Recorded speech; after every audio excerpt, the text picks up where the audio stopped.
Week 7 fantasy football recap and power rankings brought to you by your commissioner who no longer likes to play fantasy sports due to the fact that I never win and my teams always suck and I waste hours of my life on it.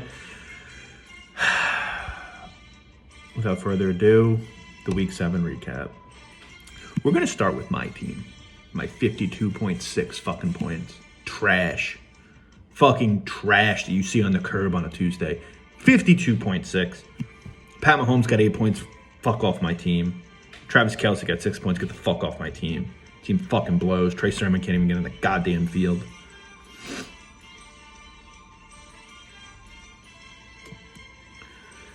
So, Gorman, good week. 87 points. Not even that good of a fucking week. He didn't even fucking start Darren Waller. 0 points. Didn't matter. Won by 35. Could have started fucking me. Gorman, I think, would have beaten me with 3 fucking players. Let me add this up. 44. Yeah, he would have beaten me with 3 players. If Jalen Hurts, Derrick Henry, and Tampa Bay defense play, he could have played me, Pat, Andrew, Tui, Russell, and Kyle, and he still would have beat me. So that's how my week went. Gorman advances to 5-2. I fall to 2-5. Let's go to another shitty team. Rafi Bomb versus Skinny Kyle. A matchup of the boyfriends. Russell puts up 93. Wins by 41. Don't see that often. Jonathan Taylor's been really good for Russell.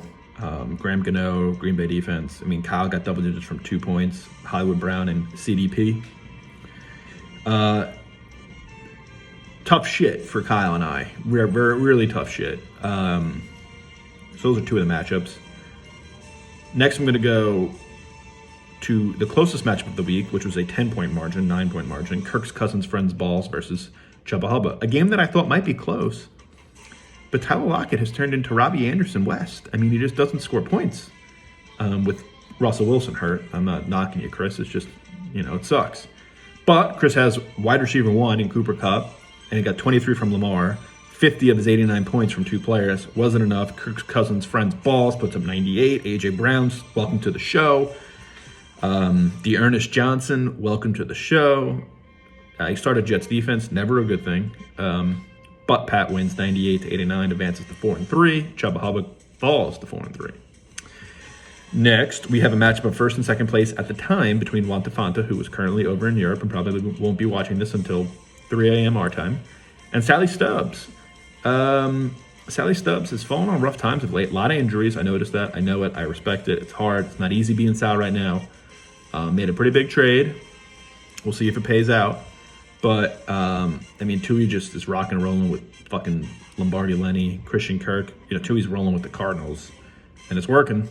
They're 7-0. He's 6-1. So tip your cap to Mr. Tui, who is in first place, 102-87 over Sally Stubbs. Next, we're going to go to Bishop Sycamore versus Dak Perez. And poor Bishop Sycamore, Matt, just since the beginning of last season, has had no fantasy football luck. When you lose to me by .02, you know it's going to be a fucking brutal year. He loses to Andy here by about 36. I mean, it really wasn't ever close. Andy got 80 points from Derek Carr, Mike Evans, Jamarvelous Chase, and Deebo Samuel. 85 points from those 4. So good week for Andy. Mike Gesicki tied in 1. Stokes and Kyle Pitts put up 16.3, but it really wasn't close to enough. Allen Robinson's been such a disappointment. That's just the story of the season right now for Bishop Sycamore. And last but not least, we'll go to the Hoboken matchup of best friends here. Herbert Avenue versus Chiquita Banana. This one wasn't close either. 39-point win for Herbert Avenue. 28 from Tua. 23 from Damian Harris. 0 from Donovan Peoples-Jones. Didn't matter. Devontae Adams now has COVID for Luke. Never good. You never want to have your number 1 wide receiver have COVID. But Luke, still 3-4. Has a good team. Deep team. Should be okay. So without further ado, and Dylan goes to 3-4, I should mention he's in 8th place, Luke's in 7th. Without further ado, the power rankings. I'm in 12th. Kyle's in 11th. After us two, there's like dog shit, whale shit, cat shit, and then 10th place. 10th place is going to be Matt Stokes. Sorry, Matt. It's just I just don't think it's Matt's year. I just don't think it's match here. Yeah. Allen Robinson really just caught me by surprise for how awful he's been. 9, I'm going to go Skinny Kyle just because I don't know how long it's going to last with Jonathan Taylor, but he keeps shutting me up. And he lost Hunt and he lost Clyde Edwards-Helaire for a long time, but he's looking okay. I mean, 9th, he's in it. He's in it. Skinny Kyle, that is. 8th, I am going to go with Herbert Avenue. Dylan's starting to, I think, turn a corner. If he gets anything out of his running backs, I think he's got a decent team. He's got to get a little healthy, get guys off buys. But I think Herbert Avenue could be a playoff contender at the 8th seed. 7, I'm going to go Kirk's Cousins Friends Balls. 667 points for.